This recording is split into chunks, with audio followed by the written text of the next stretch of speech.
Olá, gente, bom dia. Nosso grupo ficou para apresentar sobre o teste Qi quadrado. O nosso grupo é composto pela Ana Maria Cleide, por mim, Camila de Rezende, por Guilherme, pela Maria Clara e pela Sabrina. Vou falar um pouco agora sobre a parte da introdução relacionada ao teste do Qi quadrado. Bom, o que é esse teste? Ele é um teste de hipótese que se destina a encontrar um valor de dispersão para duas variáveis categóricas nominais e avaliar a associação existente entre variáveis qualitativas. Além disso, a gente pode falar que o princípio básico desse teste é justamente comparar as proporções, ou seja, possíveis divergência entre as frequências observadas e esperadas para um certo evento. Além disso, é importante a gente destacar que o teste não paramétrico, ele não depende de parâmetros populacionais, ou seja, a média e a variância. Agora, falando um pouco sobre o contexto, onde a gente pode falar sobre duas variáveis qualitativas, e também sobre as frequências, que é relativa ou absoluta, e a associação, que pode ser com ou sem. Mas para que serve, né? Passando aqui para o próximo slide. Para que serve? Serve para comparar frequências, ou seja, determinar se as diferenças entre essas frequências observadas e as esperadas, elas são estatisticamente significativas, ou se podem ter ocorrido por acaso. Além disso, também serve para testar a associação entre as variáveis, ou seja, verifica se duas variáveis categóricas elas vão estar relacionadas como associação tanto entre gênero e preferência por um determinado tipo de produto. Além disso, ela vai servir também para testar a adequação de um modelo, ou seja, vai avaliar se uma distribuição observada de frequência se ajusta a uma distribuição teórica esperada, como, por exemplo, no experimento das ervilhas de Mendel. E quando usar e quais os tipos de testes? Bom, a gente vai usar em dados categóricos, eles podem ser nominais ou ordinais, também em amostras independentes ou na frequência ou também para ser utilizado em frequência esperada maior ou igual a 5 na maior parte das células. Além disso, também a gente pode usar para relacionar o tamanho de uma amostra, podendo ser tanto moderada a grande. E quais os tipos de testes? Bom, a gente tem o teste do Qi quadrado de aderência, que vai comparar a distribuição observada versus a distribuição teórica, e o Qi quadrado de independência, que vai testar se duas variáveis são independentes. Bom, me chamo Guilherme e eu vou dar continuidade sobre o teste do Qi quadrado. Aqui a gente tem, como já foi mencionado anteriormente, todos os processos necessários para se utilizar o teste do Qi quadrado. Aqui a gente tem a fórmula abordando que o x quadrado, no caso Qi quadrado, é a somatória da frequência observada menos a frequência esperada ao quadrado, ou seja, a somatória de todas essas de todas essas subtrações elevada ao quadrado sobre a frequência esperada. Bom, dentro do teste do Qi quadrado, a gente tem também o teste de hipótese, em que temos a hipótese nula, que é quando as frequências observadas são iguais às esperadas, ou seja, não há associação entre os grupos, ocorrendo a casualidade. A hipótese alternativa, em que as frequências observadas e as frequências esperadas são diferentes e os grupos estão associados. Temos uma outra variável, que é o nível de significância, em que significa o risco de se rejeitar uma hipótese verdadeira. Deverá ser estabelecido antes da análise dos dados e usualmente fixado em 5%, que a gente vai abordar mais adiante, uma tabela mostrando esses valores de P, que é um valor usualmente fixado.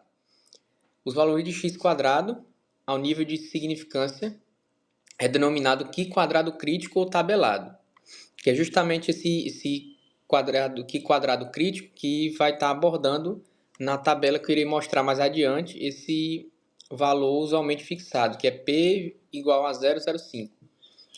E tem também os graus de liberdade, que é a diferença entre o número de classes de resultados e o número de informações da amostra, que são necessários ao cálculo dos valores esperados nessas classes. É necessário, primeiramente, montar uma tabela com as frequências observadas, calcular as frequências esperadas e aplicar a fórmula do Qi quadrado, para aí sim poder aplicar a fórmula do Qi quadrado. Após isso, determinar os graus de liberdade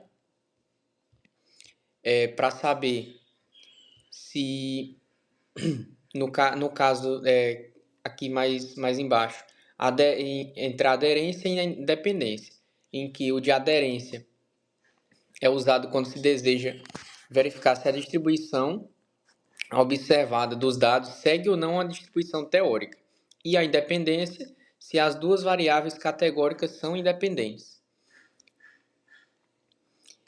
E comparar o Qi quadrado calculado com o Qi quadrado crítico ou usar o p-valor, que no caso vai ser mostrado na tabela mais adiante. E concluir se há ou não associação. Aí, como já mencionei, temos a aderência e a independência. A aderência, número de categorias menos 1, se a distribuição observada ela segue uma distribuição teórica, e a independência, que para indicar que são duas variáveis categóricas independentes, que vai ser o grau de liberdade vai ser as linhas menos 1 vezes as colunas menos 1. A gente tem também as regras de decisão, que é necessário obter duas estatísticas. O x quadrado calculado, que é obtido diretamente dos dados da amostra, o x quadrado tabelado, que depende do número de graus de liberdade e o nível de significância, que vai ser baseado na tabela. Aí, se o x quadrado calculado for maior ou igual que o tabelado, rejeita-se a hipótese nula.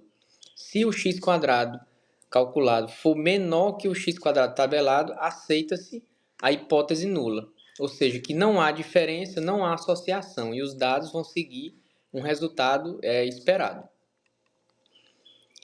Quando se consulta a tabela do Qi quadrado, observa-se que é determinada a probabilidade de ocorrência, probabilidade P, de ocorrência de um determinado acontecimento. Rejeita-se uma hipótese quando a máxima probabilidade de erro, ao rejeitar aquela hipótese, for baixa, ou quando a probabilidade dos desvios teriam ocorrido pelo simples acaso é baixa. Antes de abordar diretamente a tabela dos graus de liberdade e o valor de P, é importante ressaltar que nos testes de hipótese, como mencionado anteriormente, a gente tem a hipótese nula e a hipótese alternativa. Ou seja, a hipótese nula vai ser quando não há associação e os dados vão seguir o esperado, e a hipótese alternativa, quando há associação e os dados não seguem o esperado. Então, nessa tabela a gente observa que temos na extremidade à esquerda os graus de liberdade e na linha superior a gente temos o valor de P. A partir do momento que você calcula o P, calculando o x quadrado, comparamos o valor obtido utilizando aquelas fórmulas lá, através do grau de liberdade, e através do grau de liberdade podemos, tendo o valor do Qi quadrado e do grau de liberdade, a gente pode encontrar o valor correspondente nessa tabela aqui. Aí, se P for menor que 0,05, que é aquele valor fixado que eu mencionei anteriormente, rejeita-se a hipótese nula. Ou seja, há uma associação significativa, havendo uma diferença. Já se P for maior ou igual que 0,05, não se rejeita a hipótese nula, ou seja, não há evidência estatística de associação ou diferença. E é importante ressaltar também que tem... Bom, dando continuidade, eu vou apresentar sobre o teste de aderência ou de concordância, que ele é uma das aplicações do teste do Qi quadrado, e esse teste ele é utilizado quando queremos saber se uma distribuição observada ela segue um padrão teórico esperado. No teste de aderência, nós comparamos dois conjuntos de valores, que são os valores observados, que vêm dos dados reais, como está ilustrado na tabela, que é do exemplo que eu vou falar posteriormente, e os valores esperados, que eles representam como os dados eles deveriam se comportar segundo uma teoria ou um modelo. E bom, eu trouxe aqui um exemplo que ele diz que um engenheiro de computação ele tem desenvolvido um algoritmo para gerar números aleatórios inteiros no intervalo de 0 a 9.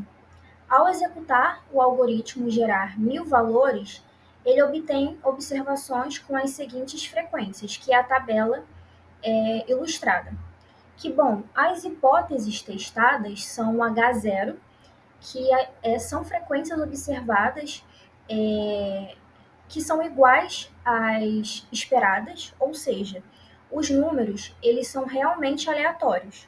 Já o H1 existe a diferença entre as frequências observadas e esperadas. Então, o algoritmo ele não seria totalmente aleatório. E bom, como nós podemos calcular o valor esperado? Bom, aqui eu trouxe a tabela que é importante para fazermos essa análise. E bom, como temos 10 dígitos possíveis e 1000 números gerados, concluímos que cada dígito deve de aparecer 100 vezes. Então, o valor esperado para cada categoria é simplesmente 100, que no caso eu usei a fórmula para calcular a frequência esperada para cada dígito. Então, cada número, dígito dessa tabela, o valor esperado é 100. Então, nós medimos quanto cada valor observado ele se afasta do esperado e somamos esses desvios. E depois de calcular esse valor, todos os todos os dígitos, no caso, o resultado final ele foi de 2,74, que no caso aqui eu trouxe só o exemplo do dígito 0 e do dígito 1, para não me estender, já que são 9 dígitos. E bom, nós pegamos a frequência observada menos a frequência esperada.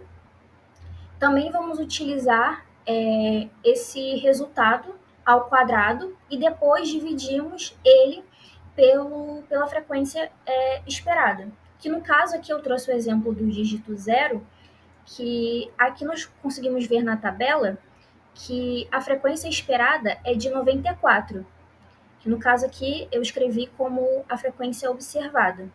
Já no esperado é o 100, que no caso é para todos, como eu havia falado no início também. Bom, 94 menos 100, menos 6. Esse menos 6 nós vamos elevar ao quadrado, que no caso é 36. Esse valor de 36 nós vamos dividir pela frequência esperada, por esse número esperado, que para todos os casos é 100. Então, pegamos o 36, dividimos por 100 e o valor do exemplo do dígito 0 é de 0,36. Isso se aplica a todos os dígitos presentes na tabela, e eu também fiz do dígito 1, para observarmos também essa diferença. Então, bom, pegamos o 93, que está aqui na tabela, menos o 100, que é menos 7. Elevamos esse menos 7 ao quadrado e depois dividimos por 100, que é 0,49. E, bom, a soma final é a soma de todos esses dígitos depois que fizemos esse passo a passo, e o valor é de 2,74. E no caso, esse valor é do teste para a nossa amostra. E bom, agora nós comparamos esse resultado com o valor crítico da distribuição do Q quadrado, que como temos 10 categorias, o número de graus de liberdade ele é 9. E para alfa é 0,05 e o grau de liberdade é 9. E como 2,74 é muito menor do que 16,92, como a gente consegue ver aqui na, na tabela, e também eu ilustrei aqui no slide, nós não rejeitamos a hipótese nula. Então, isso significa que o comportamento dos números observados é compatível com o que seria esperado de um processo aleatório. Ou seja, nesse exemplo, não há evidências de que o algoritmo ele seja tendencioso. Portanto, o teste de aderência nos permitiu verificar de forma objetiva se a distribuição dos números produzidos pelo algoritmo ele segue o padrão teórico esperado. E com base nos resultados, como a gente consegue ver aqui também na tabela, a aleatoriedade ela foi confirmada. Bom, dando continuidade, eu vou falar sobre a correção de continuidade ou correção de hiates, que, bom, é um ajuste aplicado ao teste do Q² em tabelas 2 por 2, quando a amostra ela é pequena. E esse ajuste, essa correção, ela existe porque o teste do Q² ele é baseado em uma distribuição contínua. Em amostras pequenas, isso pode gerar valores de x² artificialmente grandes. E bom, como funciona?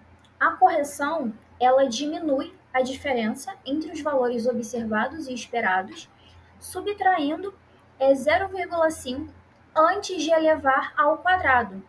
Assim, o teste ele se torna mais preciso, digamos assim. E bom, quando aplicamos essa correção, ela é recomendada quando o total da amostra é menor do que 40 ou quando alguma frequência esperada fica abaixo de 5, como eu trouxe aqui no slide.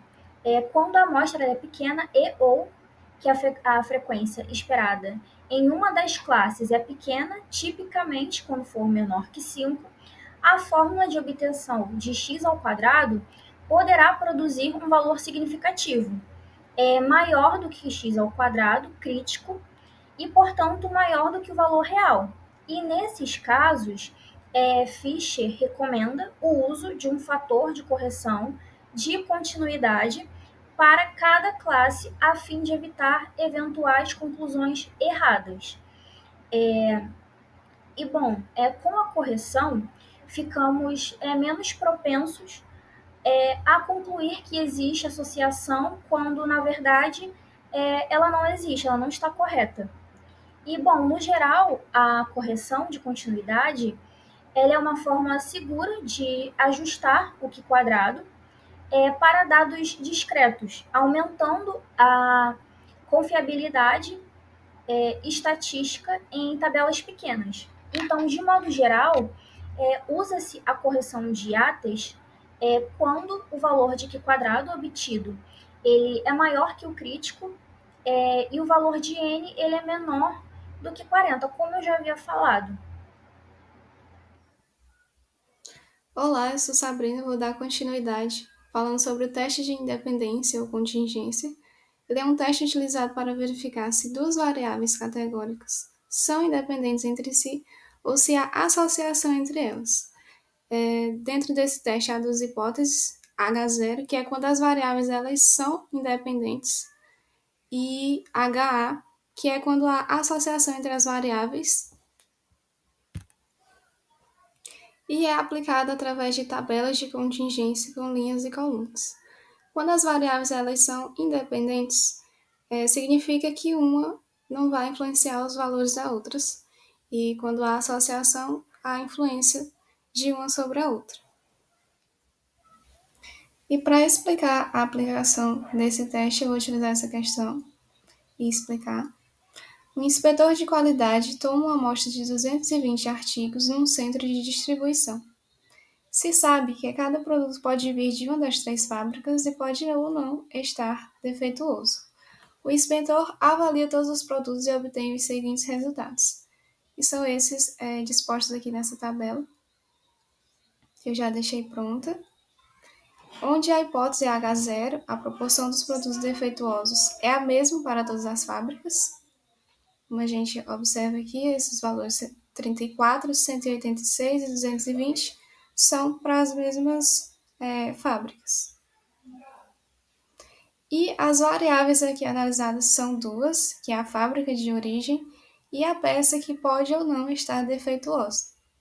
Após a construção da tabela, que é o primeiro passo para responder a essa questão, depois a gente precisa calcular todos os valores esperados e a gente calcula isso a partir dos valores da tabela, que é a multiplicação dos valores totais de cada coluna, no caso aqui 70, 82 e 68, vezes o valor total de cada linha, que são os valores 34, 186 e cada multiplicação é dividido pelo total, que no caso é 220, total de todos os artigos, para depois a gente realizar o somatório de todos esses valores para calcular o valor P, que é a probabilidade de obter os dados observados, assumindo que a hipótese verdadeira,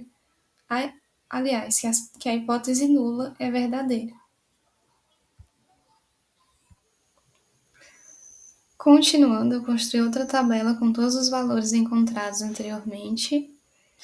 E para calcular o Q quadrado, a gente vai utilizar os valores dessas duas tabelas para substituir as variáveis da fórmula.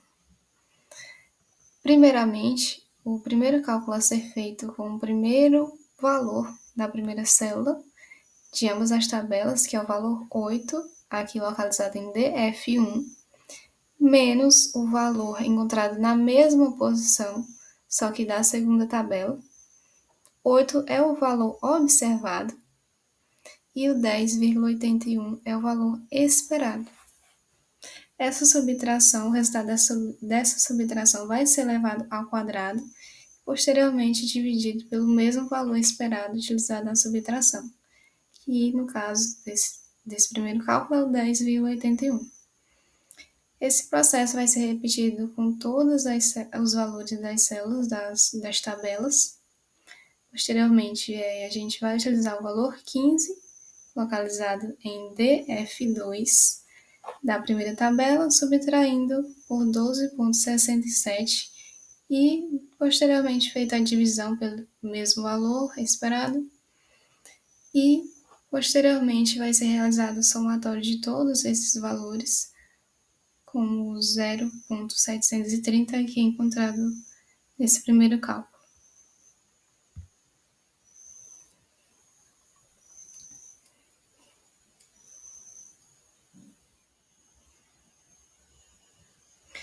E aqui está o somatório com todos os valores encontrados a partir da fórmula, de acordo com os valores apresentados nas tabelas, cujo resultado é 1,398. Para determinar o p-valor, a probabilidade, o valor estatístico final, a gente precisa também saber o grau de liberdade, determinar os graus de liberdade, aliás, que nesse caso é determinado o valor 2, cujo cálculo representado pelas letras, as variáveis representadas SR, representam o número de linhas e colunas, e a gente obtém o valor 2. A partir desses dois valores, e consultando aquela tabela que foi vista anteriormente, a gente vai determinar o p-valor, que é o valor estatístico final, o valor da probabilidade de as variáveis serem independentes ou não.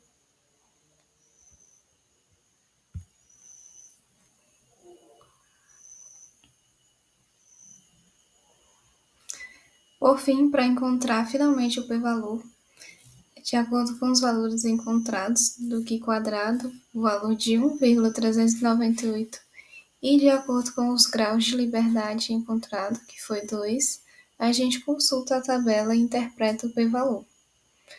Bom, o grau de liberdade é 2, então a gente vem aqui na segunda linha e encontra o valor mais próximo encontrado de 1,398 é o valor 1,386, localizado na coluna de valor 0,50. Então, a gente interpreta que o valor 0,50 é o valor do p-valor, é o resultado do p-valor.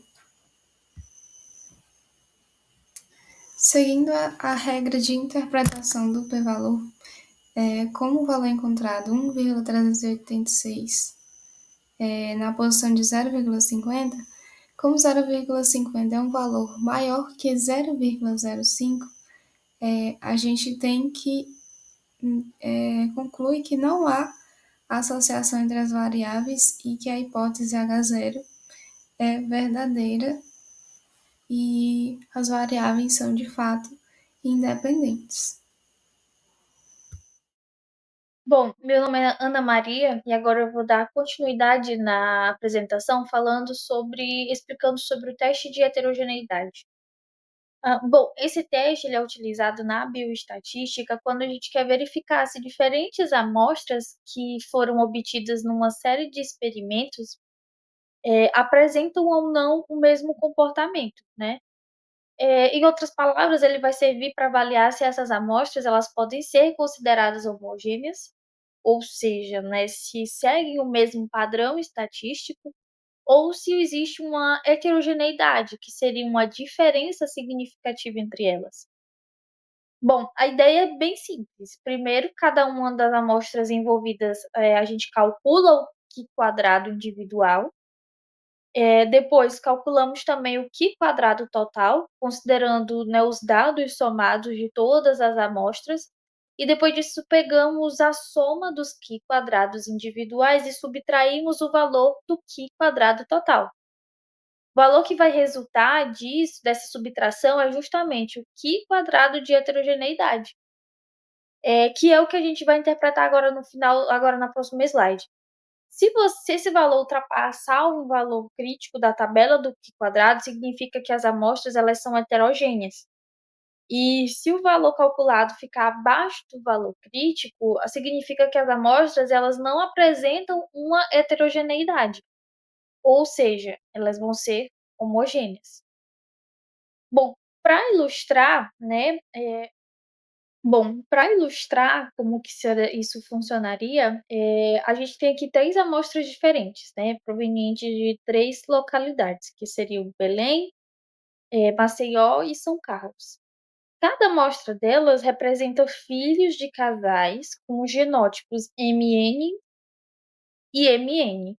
Para cada localidade, né, e a gente foi observado que as frequências dos fenótipos, né, MN, MN e NN, também tem proporções esperadas, que nesse caso vão seguir uma proporção clássica de 1:4, 1:2 e 1:4. Primeiro são feitos os cálculos de Q quadrado individual, como eu já expliquei, para cada uma dessas amostras. Por exemplo, no caso de Belém, o valor calculado foi de 0,600. Para Maceió, o valor foi de 1,700 e para São Carlos foi de 0,950. Cada um deles possui 2 graus de liberdade, porque a gente tem 3 categorias fenotípicas menos 1. Logo em seguida, a gente calcula o Q quadrado total, que considera, né, as somas de todas as amostras juntas, que resulta no valor de 0,534. Bom, agora a gente soma os Q quadrados individuais. O total da soma foi 3,250. Esse valor ele tem um total de 6 graus de liberdade, né? Pois são 3 amostras e cada uma delas contribui com 2 graus. O próximo passo seria subtrair o Q quadrado total da soma dos Q quadrados individuais. Então, aí fazemos os 3,250 menos 0,534. E a gente obtém um valor de 2,716. Esse valor é o nosso Q quadrado de heterogeneidade. Nesses resultados, nós comparamos o valor obtido, né, com o valor crítico da tabela do Q quadrado, utilizando os 4 graus de liberdade.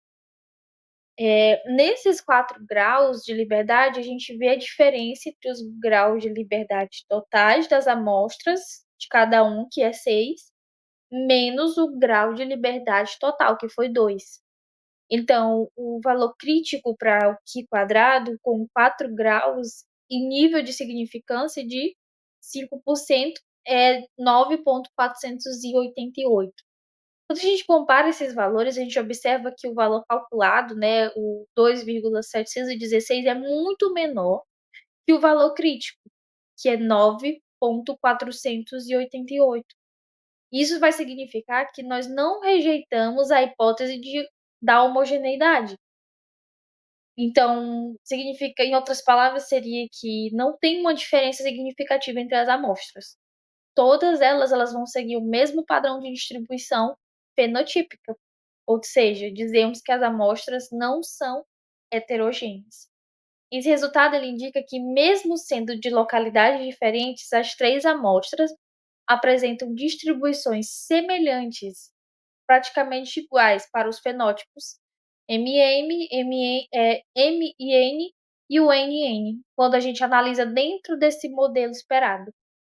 Bom, isso confirma que elas pertencem a uma mesma população estatística, no que diz a essas características.